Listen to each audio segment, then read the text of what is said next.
ಜೀವ ಪ್ರಪಂಚ ಪಾಠ 1 ಜೀವ ಪ್ರಪಂಚ. ಅದರ ಮೇಲೆ ಪ್ರಶ್ನೆಗಳು ಪ್ರಾರಂಭ. ಮೊದಲನೇ ಪ್ರಶ್ನೆ ಮೊದಲ ವಿದ್ಯಾರ್ಥಿನಿಗೆ, ಪರಿಸರ ಎಂದರೇನು? ನಮ್ಮ ಸುತ್ತಮುತ್ತಲು ಕಂಡುಬರುವ ಅಂಶಗಳಿಗೆ ಪರಿಸರ ಎನ್ನುವರು. ಪರಿಸರದ ಅಂಶಗಳನ್ನು ಪಟ್ಟಿ ಮಾಡಿ. ಗಿಡ, ಮಣ್ಣು, ಬಸ್ಸು, ಕಾರು, ವಾಹನಗಳು. ಹುರಿದ ಶೇಂಗಾ ಸಸಿಯಾಗಿ ಬೆಳೆಯುವುದಿಲ್ಲ, ಏಕೆ? ಹುರಿದ ಶೇಂಗಾ ಸಸಿಯಾಗಿ ಬೆಳೆಯುವುದಿಲ್ಲ ಏಕೆಂದರೆ ಅದರಲ್ಲಿರುವ ಜೈವಿಕ ಅಂಶ ನಾಶವಾಗಿರುವುದರಿಂದ. ಜೀವಿಗಳೆಂದರೇನು? ಉದಾಹರಣೆ ಕೊಡು. ಜೈವಿಕ ಲಕ್ಷಣಗಳನ್ನು ಹೊಂದಿರುವುದಕ್ಕೆ ಜೀವಿಗಳೆನ್ನುವರು. ಉದಾಹರಣೆ ಇಲಿ, ಮರ, ಚಿಟ್ಟೆ, ಮಾವಿನ ಮರ ಇತ್ಯಾದಿ. ನಿರ್ಜೀವಿಗಳೆಂದರೇನು? ಉದಾಹರಣೆ ಕೊಡು. ಜೈವಿಕ ಲಕ್ಷಣಗಳನ್ನು ಹೊಂದಿರಲಾರದಕ್ಕೆ ನಿರ್ಜೀವಿಗಳೆನ್ನುವರು. ಉದಾಹರಣೆ ಪುಸ್ತಕ, ಪೆನ್ನು, ಮಣ್ಣು ಇತ್ಯಾದಿ.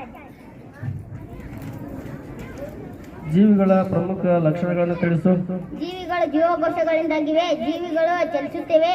ಜೀವಿಗಳು ಜೀವಿತಾವಧಿಯನ್ನು ಹೊಂದಿವೆ. ಜೀವಿಗಳು ಪ್ರಚೋದನೆಗೆ ಪ್ರತಿಕ್ರಿಯಿಸುತ್ತವೆ. ಜೀವಿಗಳು ವಿಸರ್ಜನೆ ಮಾಡುತ್ತವೆ. ಜೀವಿಗಳು ಉಸಿರಾಡುತ್ತವೆ.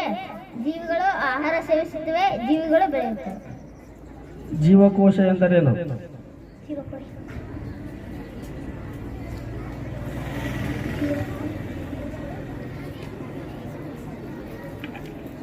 ಜೀವಿಯ ರಚನಾತ್ಮಕ ಮತ್ತು ಕಾರ್ಯನಿರ್ವಾಹಕರ ಸೂಕ್ಷ್ಮ ಘಟಕಕ್ಕೆ ಜೀವಕೋಶ ಎನ್ನುವರು. ಜೀವಿಗಳ ದೇಹವು ಯಾವುದರಿಂದ ರಚನೆಯಾಗಿದೆ? ಜೀವಕೋಶಗಳಿಂದ. ಜೀವಿಗಳು ಉಸಿರಾಡುವಾಗ ಯಾವ ಅನಿಲವನ್ನು ತೆಗೆದುಕೊಳ್ಳುತ್ತವೆ? ಆಮ್ಲಜನಕ. ಜೀವಿಗಳು ಉಸಿರಾಡುವಾಗ ಯಾವ ಅನಿಲವನ್ನು ಬಿಡುಗಡೆ ಮಾಡುತ್ತವೆ? Carbon dioxide. ಸಸ್ಯಗಳು ಯಾವುದರ ಮೂಲಕ ಉಸಿರಾಡುತ್ತವೆ? ಪತ್ರರಂಧ್ರ ಅಥವಾ ಟೊಮ್ಯಾಟೊ. ಮೀನಿನ ಉಸಿರಾಟದ ಅಂಗ ಯಾವುದು? ಕಿವಿರುಗಳು. ಎರೆಹುಳುವಿನ ಉಸಿರಾಟದ ಅಂಗ ಯಾವುದು? ಚರ್ಮ. ಮಾನವನ ಉಸಿರಾಟದ ಅಂಗ ಯಾವುದು? ಶ್ವಾಸಕೋಶ. ಆಹಾರದಲ್ಲಿರುವ ಶಕ್ತಿಯು ಜೀವಿಗಳ ದೇಹಕ್ಕೆ ಯಾವ ಅನಿಲದ ಸಹಾಯದಿಂದ ದೊರೆಯುತ್ತದೆ? ಆಕ್ಸಿಜನ್. ಜೀವಿಗಳಿಗೆ ಶಕ್ತಿ ಯಾವುದರ ಮೂಲಕ ಪಡೆಯುತ್ತವೆ? ಆಹಾರದ ಮೂಲಕ. ಮಾನವನ ಇಂಧನ ಯಾವುದು? ಗ್ಲೂಕೋಸ್. ಸ್ವಪೋಷಕಗಳೆಂದರೇನು? ತಮ್ಮ ಆಹಾರವನ್ನು ತಾವೇ ತಯಾರಿಸಿಕೊಳ್ಳುವ ಹಸಿರು ಸಸ್ಯಗಳಿಗೆ ಸ್ವಪೋಷಕಗಳು. ಸಸ್ಯವು ಆಹಾರ ತಯಾರಿಸಬೇಕಾದರೆ ಬೇಕಾಗುವ 4 ಅಂಶಗಳಾವುವು? ಸೌರಶಕ್ತಿ, ಕಾರ್ಬನ್ ಡೈಆಕ್ಸೈಡ್, ಮಣ್ಣು, ಪತ್ರಹರಿತು. ದ್ಯುತಿ ಸಂಶ್ಲೇಷಣೆ ಎಂದರೇನು? ಸಸ್ಯಗಳು ತಮ್ಮ ಆಹಾರವನ್ನು ತಾವೇ ತಯಾರಿಸಿಕೊಳ್ಳುವ ಕ್ರಿಯೆಗೆ ದ್ಯುತಿ ಸಂಶ್ಲೇಷಣೆ ಎನ್ನುವುದು. ಸಸ್ಯದ ಆಹಾರ ತಯಾರಿಕೆಯಲ್ಲಿ ಡ್ಯಾಶ್ ತಯಾರಾಗುತ್ತದೆ? ಗ್ಲೂಕೋಸ್. ಸಸ್ಯದ ಆಹಾರ ತಯಾರಿಕೆಯಲ್ಲಿ ಯಾವ ಅನಿಲ ಬಿಡುಗಡೆಯಾಗುತ್ತದೆ? ಆಮ್ಲಜನಕ. ಆಹಾರ ತಯಾರಿಸದ ಅಥವಾ ಕೀಟಾಹಾರಿ ಸಸ್ಯಗಳಿಗೆ ಉದಾಹರಣೆ ಹೇಳು. ಡ್ರಾಸಿಡಾ, ನೆಪೆಂಥಿಸ್, ಯೂಟ್ರಿಕ್ಯುಲೇರಿಯಾ, ಹೂಜಿ ಗಿಡ. ಪರಪೋಷಕಗಳೆಂದರೇನು? ತಮ್ಮ ಆಹಾರವನ್ನು ತಾವೇ ತಯಾರಿಸಿಕೊಳ್ಳಲಾಗದ ಜೀವಿಗಳಿಗೆ ಪರಪೋಷಕಗಳು. ಪ್ರಾಣಿಗಳು ಸೇವಿಸುವ ಆಹಾರದ ಆಧಾರದ ಮೇಲೆ 3 ವಿಧಗಳಾಗಿ ವಿಂಗಡಿಸಲಾಗಿದೆ. ಅವು ಯಾವುವು? ಸಸ್ಯಾಹಾರಿ, ಮಾಂಸಾಹಾರಿ, ಮಿಶ್ರಹಾರಿ. ಸಸ್ಯಾಹಾರಿ ಪ್ರಾಣಿಗಳೆಂದರೇನು? ಉದಾಹರಣೆ ಕೊಡು. ಸಸ್ಯ ಹಾಗೂ ಅದರ ಉತ್ಪನ್ನಗಳನ್ನು ಮಾತ್ರ ಆಹಾರವನ್ನಾಗಿ ಸೇವಿಸುವ ಪ್ರಾಣಿಗಳಿಗೆ ಸಸ್ಯಾಹಾರಿ ಪ್ರಾಣಿಗಳೆನ್ನುವರು. ಉದಾಹರಣೆ ಜಿಂಕೆ, ಮೊಲ ಇತ್ಯಾದಿ. ಮಾಂಸಾಹಾರಿ ಪ್ರಾಣಿಗಳೆಂದರೇನು? ಉದಾಹರಣೆ ಕೊಡು. ಮಾಂಸ ಮತ್ತು ಅದರ ಉತ್ಪನ್ನಗಳನ್ನು ಮಾತ್ರ ಸೇವಿಸುವ ಪ್ರಾಣಿಗಳಿಗೆ ಮಾಂಸಾಹಾರಿ ಪ್ರಾಣಿಗಳೆನ್ನುವರು. ಉದಾಹರಣೆ ಹುಲಿ, ಚಿರತೆ, ಸಿಂಹ. ಮಿಶ್ರಾಹಾರಿ ಪ್ರಾಣಿಗಳೆಂದರೇನು? ಉದಾಹರಣೆ ಕೊಡು. ಸಸ್ಯ ಮತ್ತು ಪ್ರಾಣಿಗಳೆರಡನ್ನೂ ಆಹಾರವನ್ನಾಗಿ ಸೇವಿಸುವ ಪ್ರಾಣಿಗಳಿಗೆ ಮಿಶ್ರಹಾರಿ ಪ್ರಾಣಿಗಳೆನ್ನುವರು. ಉದಾಹರಣೆ ಮನುಷ್ಯ, ನಾಯಿ, ಬೆಕ್ಕು ಇತ್ಯಾದಿ. ಬೆಳವಣಿಗೆ ಎಂದರೇನು? ಜೀವಿಗಳ ಎತ್ತರ ಮತ್ತು ಗಾತ್ರದಲ್ಲಿ ಹೆಚ್ಚಳವಾಗುವುದಕ್ಕೆ ಬೆಳವಣಿಗೆ ಎನ್ನುವರು. ಸಸ್ಯದ ಬೆಳವಣಿಗೆಯನ್ನು ಎಲ್ಲೆಲ್ಲಿ ಕಂಡು ಬರುತ್ತದೆ? ಸಸ್ಯದ ತುದಿ ಅಥವಾ ಕಾಂಡದ ಗಾತ್ರದಲ್ಲಿ ಕಾಂಡದ ತುದಿ ಅಥವಾ ಕಾಂಡದ ಗಾತ್ರದಲ್ಲಿ ಕಂಡುಬರುತ್ತದೆ. ಮನುಷ್ಯನ ಚಲನಾಂಗಗಳಾವುವು? ಕಾಲುಗಳು. ಪಕ್ಷಿಗಳ ಚಲನಾಂಗಗಳಾವುವು? ರೆಕ್ಕೆಗಳು ಅಥವಾ ಕಾಲುಗಳು. ಸಸ್ಯಗಳ ಚಲನೆಯನ್ನು ತಿಳಿಸು. ಬೇರು ಭೂಮಿಯಲ್ಲಿ ನೀರಿರುವ ಕಡೆ ಚಲಿಸುತ್ತದೆ. ವಿಸರ್ಜನೆ ಎಂದರೇನು? ಜೀವಿಗಳು ತಮಗೆ ಬೇಡವಾದ ವಸ್ತುವನ್ನು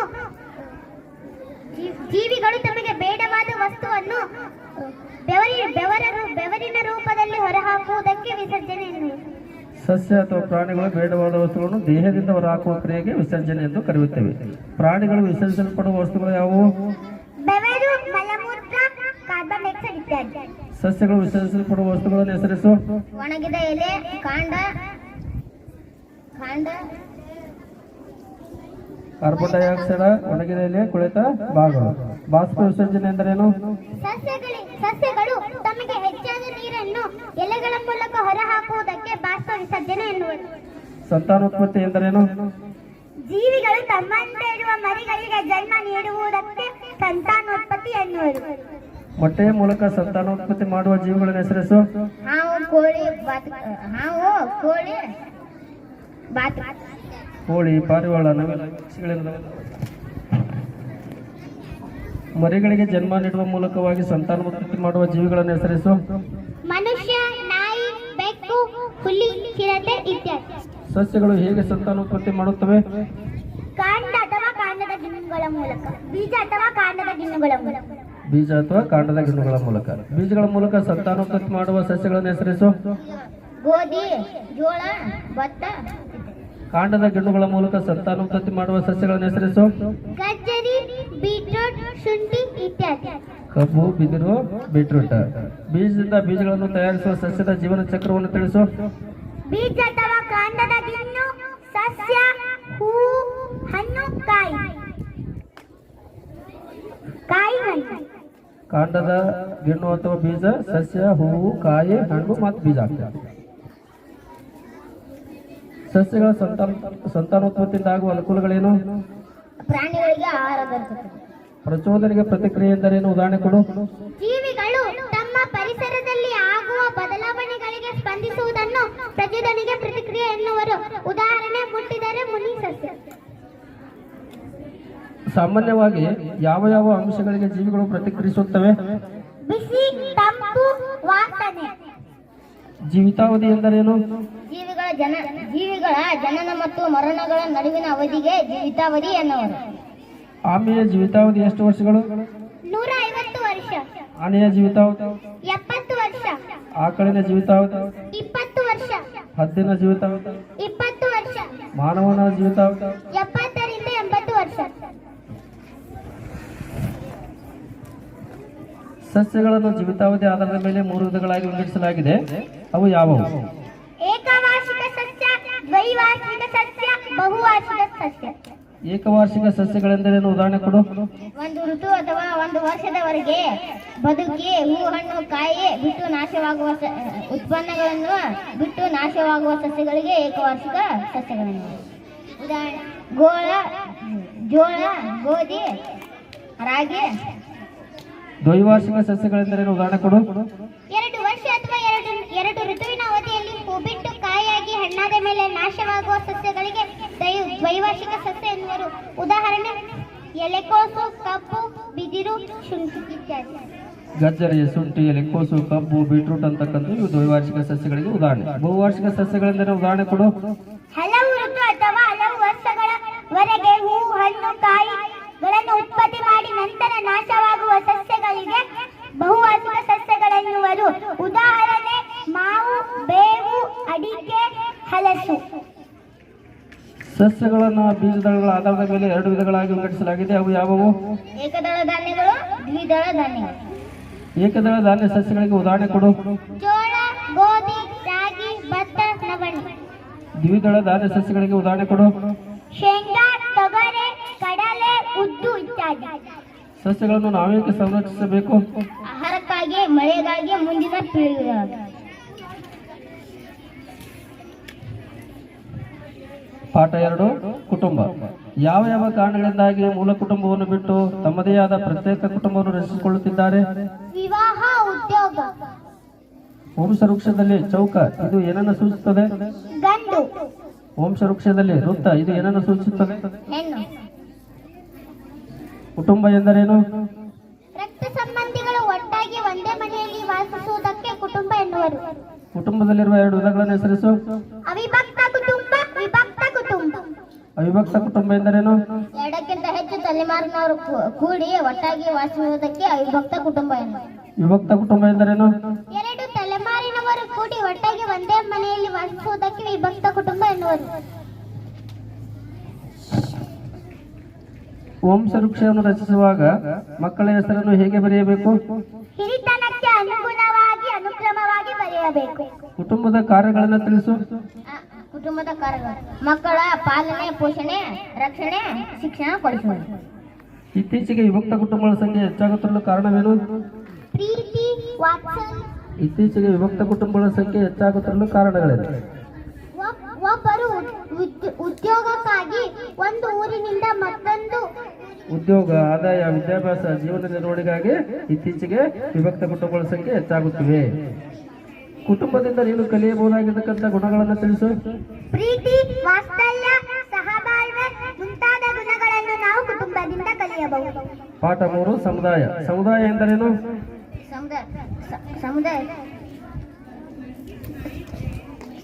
ಒಂದು ನಿಶ್ಚಿತ ಪ್ರದೇಶದಲ್ಲಿ ವಾಸಿಸುವ ಜನರ ಸಮೂಹವನ್ನು ಸಮುದಾಯ ಎನ್ನುವರು. ಸಮುದಾಯದ 3 ವಿಧಗಳನ್ನು ಹೆಸರಿಸು. ನಗರ ಸಮುದಾಯ, ಗ್ರಾಮೀಣ ಸಮುದಾಯ, ಬುಡಕಟ್ಟು ಸಮುದಾಯ. ಸಮುದಾಯದ ಲಕ್ಷಣಗಳಾವುವು? ಒಂದು ನಿಶ್ಚಿತ ಭೂಪ್ರದೇಶದಲ್ಲಿ ವಾಸಿಸುವ ಜನರ ಸಮೂಹವಾಗಿದೆ. ಒಂದು ಕೆಲಸಕ್ಕೆ ಹಲವರನ್ನು ಅವಲಂಬಿಸಿರುತ್ತಾರೆ, ಪರಸ್ಪರ ಸಹಾಯ ಮಾಡುತ್ತಾರೆ.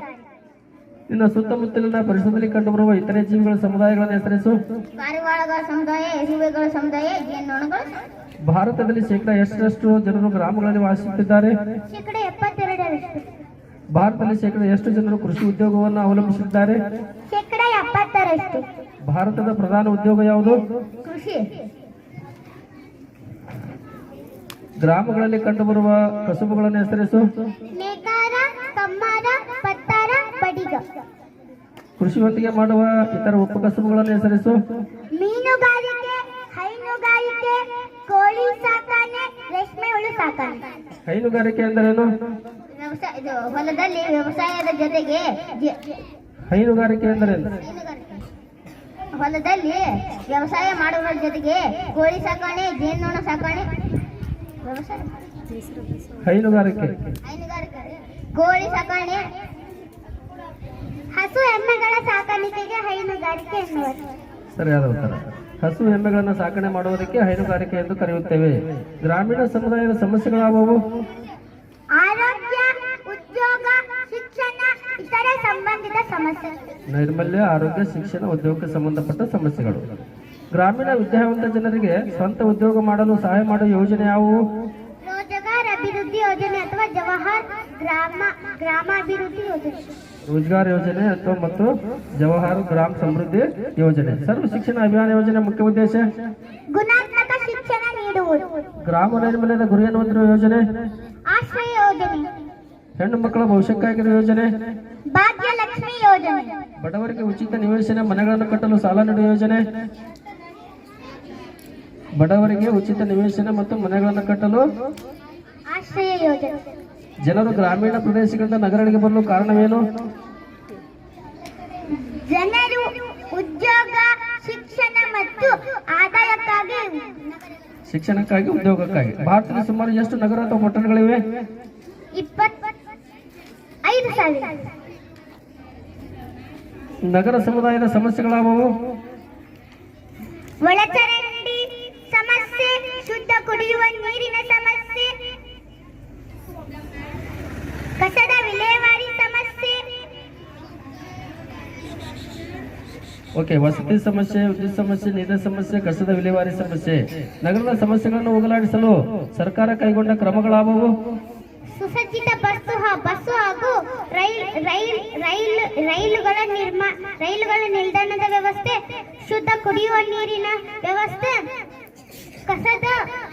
ಕಸದ ವಿಲೇವಾರಿ ಹಾಗೂ ತ್ಯಾಜ್ಯದ.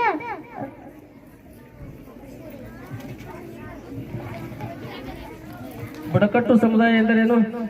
ಗುಡ್ಡಗಾಡು ಪ್ರದೇಶಗಳಲ್ಲಿ ವಾಸಿಸುವ ಜನರ ಕುಟುಂಬಕ್ಕೆ ಬುಡಕಟ್ಟು ಸಮುದಾಯ ಎನ್ನುವರು. ಬುಡಕಟ್ಟು ಸಮುದಾಯದಲ್ಲಿ ಏನೇನು ವಿಶಿಷ್ಟವಾಗಿರುತ್ತದೆ? ವಿವಾಹ, ಉಡುಗೆ ತೊಡುಗೆ, ಭಾಷೆ. ಕರ್ನಾಟಕದಲ್ಲಿರುವ ಬುಡಕಟ್ಟು ಸಮುದಾಯಗಳನ್ನು ಹೆಸರಿಸು. ಮೈಸೂರು ಜಿಲ್ಲೆಯ ಸೋಲಿಗರು, ದಕ್ಷಿಣ ಕನ್ನಡ ಜಿಲ್ಲೆಯ ಕೊರಗರು, ಕೊಡಗು ಜಿಲ್ಲೆಯ ಎರವರು ಮತ್ತು ಜೇನು ಕುರುಬರು. ವಿವಿಧ ರೂಪದ ಸಮುದಾಯಗಳನ್ನು ಹೆಸರಿಸು. ಪರಿಸರ ಪ್ರೇಮಿಗಳ ಸಮುದಾಯ, ಶಿಕ್ಷಕರ ಸಮುದಾಯ, ವಿದ್ಯಾರ್ಥಿಗಳ ಸಮುದಾಯ. ಪಾಠ 4 ಸಮುದಾಯ ಮತ್ತು ಕ್ರೀಡೆಗಳು. ಕ್ರೀಡೆಗಳು ಎಲ್ಲಿಂದ ಹುಟ್ಟಿಕೊಂಡಿವೆ? ಕ್ರೀಡೆಗಳು ಸಮುದಾಯದಿಂದಲೇ ಹುಟ್ಟಿಕೊಂಡಿವೆ. ಅಂತಾರಾಷ್ಟ್ರೀಯ ಕ್ರೀಡೆಗಳನ್ನು ಹೆಸರಿಸು. Cricket, football, tennis. ಸಾಹಸ ಕ್ರೀಡೆಗಳನ್ನು ಹೆಸರಿಸು. ತೆಪ್ಪದಾಟ, ಪರ್ವತಾರೋಹಣ, ಪರ್ವತಾಚಾರಣ, ಪರ್ವತ ಕಾಲು ಬಂಡಿ ಇತ್ಯಾದಿ. ಗ್ರಾಮೀಣ ಸಾಹಸ ಕ್ರೀಡೆಗಳನ್ನು ಹೆಸರಿಸು. ಕುಸ್ತಿ, ಭಾರ ಎತ್ತುವುದು, ಮಲ್ಲಗಂಬ ಇತ್ಯಾದಿ. ಪ್ರಪಂಚದ ಎತ್ತರವಾದ ಶಿಖರ ಯಾವುದು? Mount Everest. ಮೌಂಟ್ ಎವರೆಸ್ಟ್ ಶಿಖರವನ್ನು ಮೊದಲು ಏರಿದವರು ಯಾರು? ಎಡ್ಮಂಡ್ ಹಿಲರಿ, ಟೆನ್ಸೆಂಟ್ ನೋರ್ಗೆ.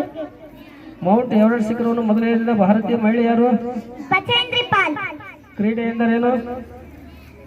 ಜನರು ಮನರಂಜನೆಗಾಗಿ ಇತರ ಚಟುವಟಿಕೆಗಾಗಿ ಹುಟ್ಟಿಕೊಂಡಿರುವುದಕ್ಕೆ ಕ್ರೀಡೆ. ಮನೋರಂಜನೆಗಾಗಿ ಮನೋಲ್ಲಾಸಕ್ಕಾಗಿ ಹುಟ್ಟಿಕೊಂಡ ಚಟುವಟಿಕೆಗಳೇ ಕ್ರೀಡೆಗಳು.